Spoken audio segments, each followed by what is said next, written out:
Manny, he's very quick and he's explosive with those combinations. And there's a lot of people thought I was, again, biting off too much. Pacquiao to me, other than Sugar Ray Robinson, he's still one. Pacquiao is the greatest pound-for-pound fighter who ever lived. I can't put Floyd above him. Yeah. Any beef? I agree with you on that. I mean, I've always had Manny Pacquiao above Floyd pound for pound. Right. And just in the history of boxing, you never heard of a guy that could go from those weight classes and still dominate. Knocking out Cotto, knocking out Ricky Hatton with one shot, destroying Oscar De La Hoya. Destroying I mean, like, made him look like he was nothing. Is it Manny? Could it be Manny? It's definitely Manny, and the reason being is because Manny is never stationary. Right. Manny is always on the move. You understand me? What has happened in boxing is a lot of people have lost the art of footwork. You understand me? Not many people have footwork. Freddie Roach points out that having already faced Floyd Mayweather once gives Manny Pacquiao a meaningful edge going into any future encounter. In his estimation, if Pacquiao brings laser-sharp focus and leans on his natural hand speed, those two factors alone could prove to be decisive. I've shown Manny his favorite move is the one he makes, and he sets you up and he walks you into a shot. And Manny has to recognize when he's being set up and take that away, and it's very easy to do. So, the experience that I have in fighting him in the past will help us in this fight, and I'm very happy and this fight is finally here, and I'm very confident that I have the guy that's going to beat the... Inside the training facility, Manny Pacquiao works the mitts with Freddie Roach, unleashing crisp punch combinations with quick reflexes and deliberate footwork during what appears to be a highly focused and demanding workout.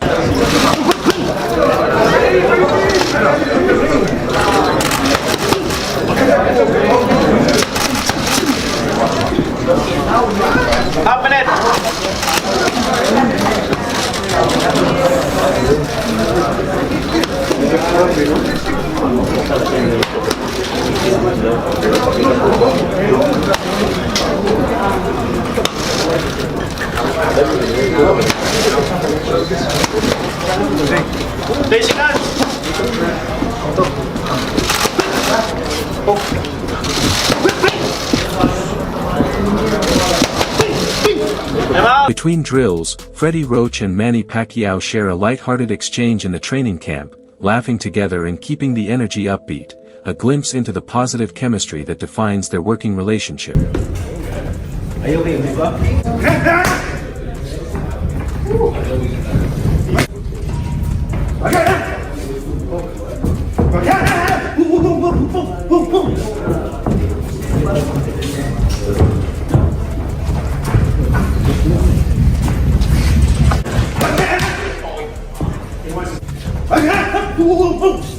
Time out.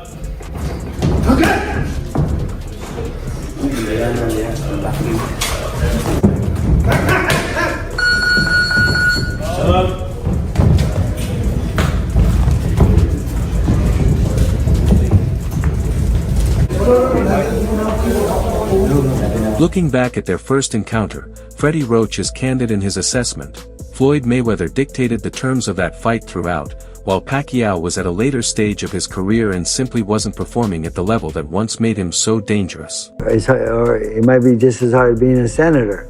But I think that you should strongly think about giving one of those up for now and choose the one that you like best. Manny Pacquiao opens up about how his approach to preparation has shifted over time.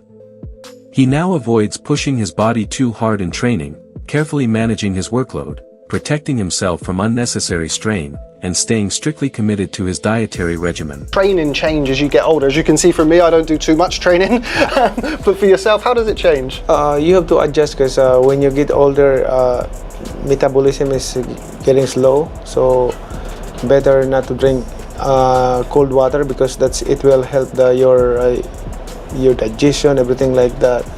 Metabolism is like become slower when you drink a lot of cold water. Just room temperature and warm water, that's good for the body. And also the way you train is not like before for recovery, one night recovery. Now it's different. Like sometimes there's one night is not enough. Now, obviously in boxing we have champions, you have pound for pound fighters, and then you have... Back in the gym, Pacquiao runs through rapid-fire punch sequences, zeroing in on the sharpness of his hand speed, the smoothness of his rhythm, and the precision of his coordination, all while his training team watches every movement with close attention.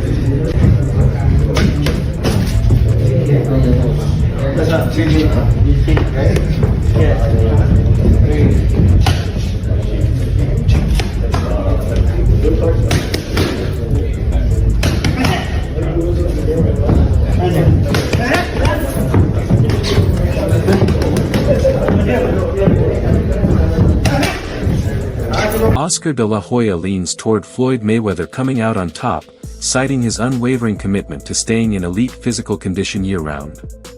At the same time, de la Hoya acknowledges that Pacquiao's more recent performances haven't done much to inspire confidence. Who would you back? Who do you think would win it? If it's a real fight, because that's what Pacquiao wants, it seems. Yeah, I think Mayweather will. I think Mayweather will take it. Yeah, see, one thing about Mayweather you have to understand is he's always taken care of himself. Like, his body, physically, mentally, he's always been very sharp and always staying in the gym and doing something physically, right? That's the big advantage he has. I mean, he's an athlete. He's a world-class athlete. Watching Pacquiao's last fight, yeah, you kind of feel bad. You kind of feel bad for him, and even though he did win and he did, I guess, pull off a surprise in his last fight with a draw against the world champion, but still, you tend to kind of like feel bad because it's not. Max Kellerman and fellow analysts make the case that Manny Pacquiao deserves considerably more pound-for-pound recognition than Floyd Mayweather typically receives. Their argument centers on Pacquiao's willingness to take on the most dangerous opponents available, a fearlessness that has defined his entire career. For me, Manny Pacquiao is always going to have that, and I was always a huge fan of him growing up, so yeah, for me, he takes the cake over Floyd. Look, just don't let Andre Ward see this list. He is not going to like being behind Canelo Alvarez. I know that much. Yeah, I don't know if I mean, Dre might be a little low there, actually. Well, Max, It could be. Can I say one thing, though? Yes. Pacquiao's my favorite, and you are right. Yeah.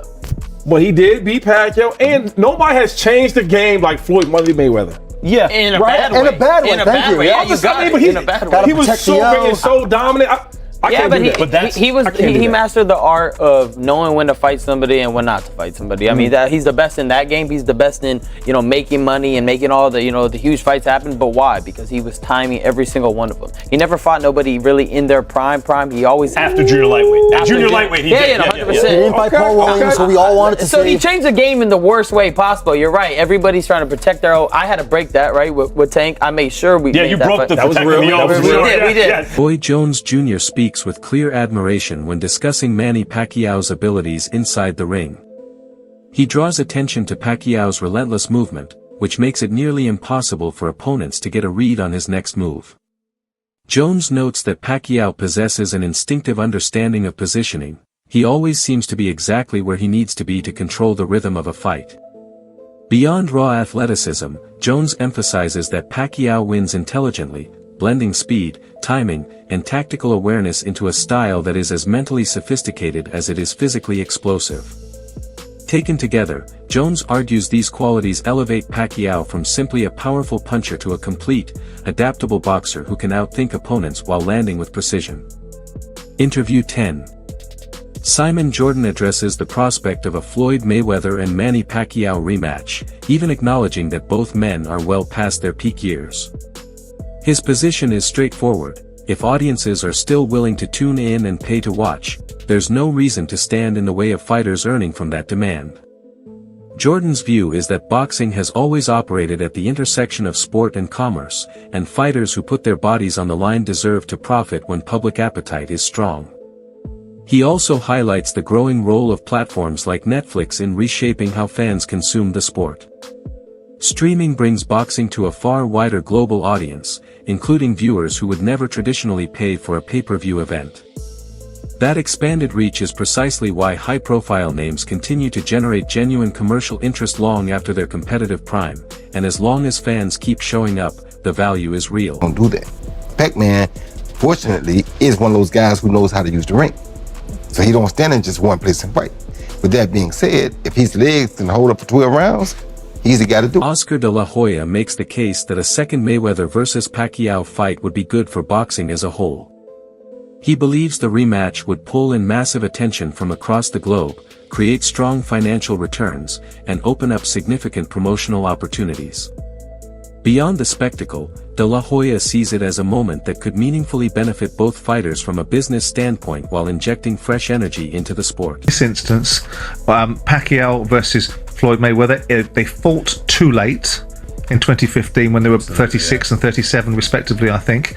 They're 47 and 48 now. Yeah, so it is some would say a cynical land grab, a financial opportunity.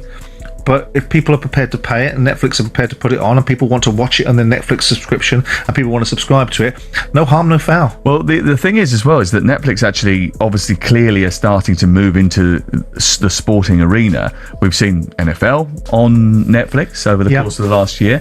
They've bought the rights to the Women's World Cup in 2027 in America. They've got they've just taken over. Rob Parker and Kelvin Washington react to the rematch announcement with a mixture of emotion and pointed commentary. Parker is direct. This isn't about witnessing great boxing, it's about handing fans something to watch, a reason to gather on a Friday night. He argues that boxing promotions have long stopped catering to true fans, building events around hype rather than substance. Both Parker and Washington revisit the Tyson exhibition, calling it a letdown that never lived up to its billing. Washington describes it as closer to a stage performance than an actual fight, noting that Tyson's physical conditioning couldn't rescue the event from feeling hollow. Parker goes further, expressing open frustration at the absurdity of the whole enterprise and flat out telling fans to stop buying in, stop showing up, and tune out the noise altogether. Mayweather and Pacquiao are in talks to have a rematch. I mean, I'm baffled. Serious talks with Netflix right now. What's your reaction to two of your former opponents getting back in there in their mid-40s? Well, maybe I can be the referee. Right? Let me get some action. Yeah, look. The first fight was many years ago, right? Yeah. And it was an okay fight. Now they're gonna do it again. Apparently, it's all entertainment. That's the way I see it. It's all entertainment. I mean, I don't know if it's gonna be an exhibition or a real fight with real rules, small boxing gloves.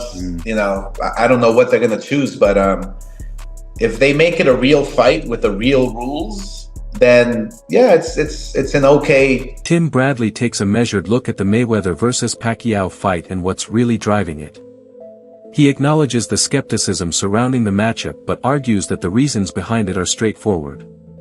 Bradley's core point is that Mayweather would never agree to step into the ring if he didn't genuinely believe he would walk out with a win. That level of calculated certainty has been the hallmark of his entire career.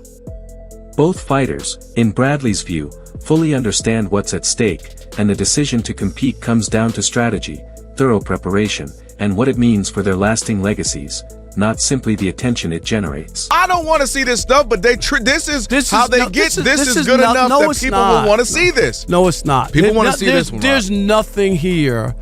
Alex, don't pay attention to that man behind the curtain. Yeah. That's what this is. Pay no attention to that man behind the curtain, because all this is there's nothing going on in boxing. Agreed. We could give them anything, any garbage. They have no regard for the boxing fan. They just know that people have nothing to do, and they're looking for a Friday night or whatever night it is to have a reason to have people over or do something. People try to talk themselves into it with the Tyson fight. I told you and Rob G from day one, didn't I? Yep. This is going to be awful, terrible. Oh no, I've seen him on IG. You see, he's in shape. He the best looking 60-year-old. You see He him. was, though. He look all right. He didn't fight. That's why he's biting. Bradley goes on to explain that Mayweather has always been extraordinarily deliberate in how he selects his opponents, and this fight represents another instance where he sees a clear opening to reaffirm his standing at the top of the sport. For Pacquiao, the motivation is equally personal, a chance to test himself once more against one of the finest fighters of his generation and reclaim some of the glory that has long been attached to his name. Stepping back to reflect on boxing more broadly, Bradley notes that the biggest fights draw crowds not necessarily because of where the fighters are today, but because of what they've built over entire careers. It's the history and the weight of their reputations that pull fans in. Ultimately, Bradley sees the matchup as a deeply considered contest between two elite competitors who know exactly what they're doing, both motivated by personal ambition, competitive drive, and the shared desire to leave one final mark on the sport. He's money, that's why. All the rumors are true. It's a sad thing, but it is what it is. But it is what it is. And you know one more thing. Mayweather, if Mayweather didn't believe that he can beat Manny Pacquiao, he wouldn't be in the ring with him. Yeah, you know Mr. Sensitive. I love Mayweather, but let's keep it a buck. Oh, he's sensitive as hell. Not only is he sensitive, the man, he's insecure like hell. He's insecure, and he got to have a leg up on your ass. And he saw the Barrios fight, and Barrios just got smashed by freaking Ryan Garcia. And then now, he like, oh, shit, well, Barrios is all right. I'm better than Barrios. Shit, even though I'm damn near 50, I'm still better than Barrios. My experience, my hand speed, I take care of myself. I had some Parker and Washington circle back to a broader point. Fighters like Pacquiao and Mayweather will always command an audience, regardless of how many years have passed since their greatest nights. They bring up current stars like Bud Crawford and Canelo Alvarez, praising their technical excellence but acknowledging the uncomfortable truth that neither generates the same kind of mass appeal. Washington frames this as a deeper problem within boxing. The sport's most gifted active competitors rarely achieve the commercial reach that defined the previous generation.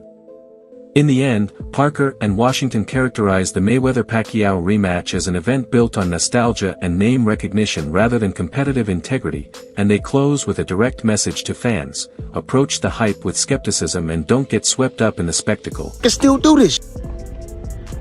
That's what he thinking. He like, I still can do this. I can beat Manny Pacquiao. I saw what Barrios did to him. So, that's the reason why this fight is happening. The rumors are damn true. It's sad, but it is what it is. And you know what? The money right now for content is crazy. Netflix is paying for any type of great-ass content, man. If you seen the change with Netflix, man, I almost canceled my damn subscription with Netflix because I got sick and tired of seeing the same boring-ass shit on Netflix. And now they got this woman in place now, and she's seeking out, and she want the best of the best content. You know, they got podcasters and stuff all on Netflix now. I mean, it has grown crazy. So, you know, Jake Paul opened up the Netflix avenue. Roy Jones Jr. offers a more critical reading of Floyd Mayweather's career and the strategy that shaped it. While he freely acknowledges Mayweather's skill and the remarkable success he achieved, Jones questions whether the record truly reflects battles against the most dangerous challengers at the height of their powers. His argument is that many of Mayweather's most significant opponents were faced at points in time that worked in Mayweather's favor, not necessarily when those opponents were at their sharpest or most threatening. Jones suggests that several fighters with the attributes to genuinely test Mayweather were never matched against him during their strongest periods. The result, in Jones's view, was a carefully protected undefeated record that, while impressive, leaves a lingering question about how certain matchups might have played out under different circumstances.